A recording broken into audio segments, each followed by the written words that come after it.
Je ne comprends pas qu'il soit aussi présent alors qu'il ne représente finalement pas grand-chose. Alors peut-être... T'es peut-être jaloux. Ça doit être ça. Hein.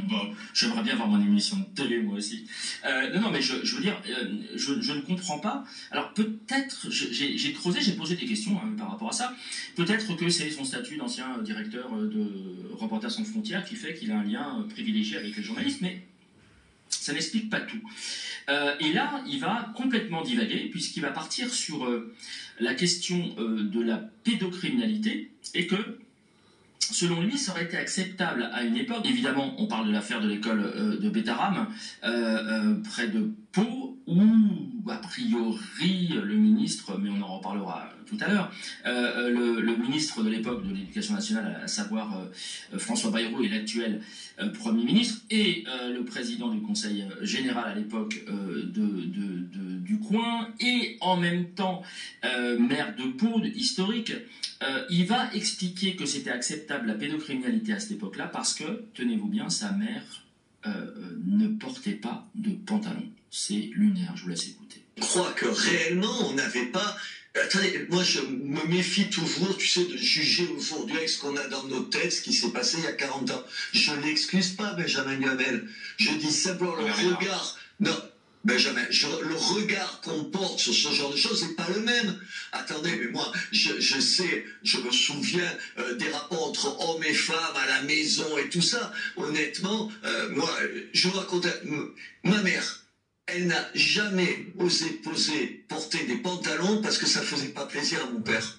Alors ça pourrait prêter à sourire, sauf que n'oublions quand même pas que Robert Ménard, il est aussi capable de ce genre d'ordurerie, de saloperie. Je vous laisse regarder. Psychologiquement, c'est relativement compliqué. Les journées, elles sont longues, elles sont sombres.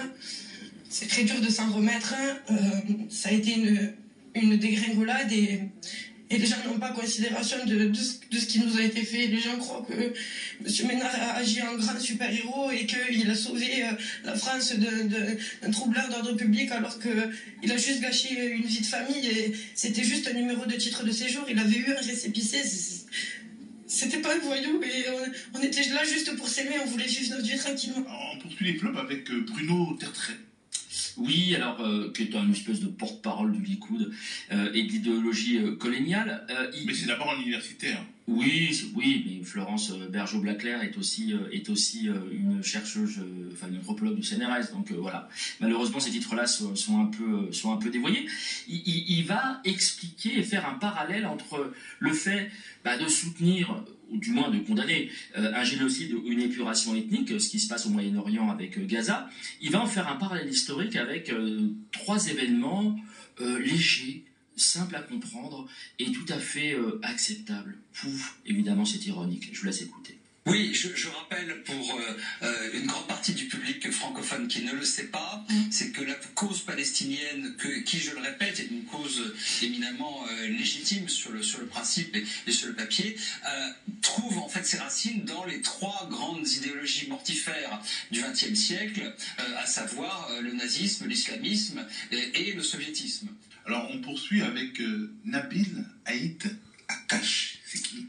Ouais, c'est un macronard qui allait se perdre sur un plateau de télé et s'est retrouvé alors face à alors j'allais dire à 2 RN, non, 1 RN,5, c'est-à-dire à 2 personnes de droite extrême et d'extrême droite, et il va se retrouver sur le plateau d'un pédophile condamné en appel, donc on peut le dire, c'est un pédophile, condamné en appel, et il va s'étonner que quand on va à la rencontre de fachos sur le plateau d'un pédo, il peut se passer des choses pas forcément très agréables. Je vous laisse regarder, je vous laisse écouter, surtout parce que c'était prévisible, et il semble choqué par ce qui était tout à fait attendu. Je vous laisse écouter. Vous n'avez pas croisé un vrai Français depuis combien de temps? Si, mais vous inquiétez pas. Vous devriez d'abord défendre les intérêts de notre pays. Je suis arabe avec des arabes, c'est ça exactement. Vous n'avez pas croisé un Français depuis très longtemps. Mais qu'est-ce que vous racontez en fait? C'est grave ce que vous dites. Non, expliquez-vous là-dessus, qu'il n'y ait pas de malentendu. Bon, ça y est. non, on part pas comme ça. Justement, je lui demande de s'expliquer. C'est ce que je suis en train Vous de faire. croyez que je vous considère comme un arabe? Mais je sais pas, j'en sais rien ce que vous dites. Mais c'est vous qui êtes en train de nous... Gardez voir la gueule de... Avec une affaire terrible dont on a déjà parlé, c'est l'affaire de la petite Louise. Oui, alors ils sont grande difficulté, donc je parlais des chars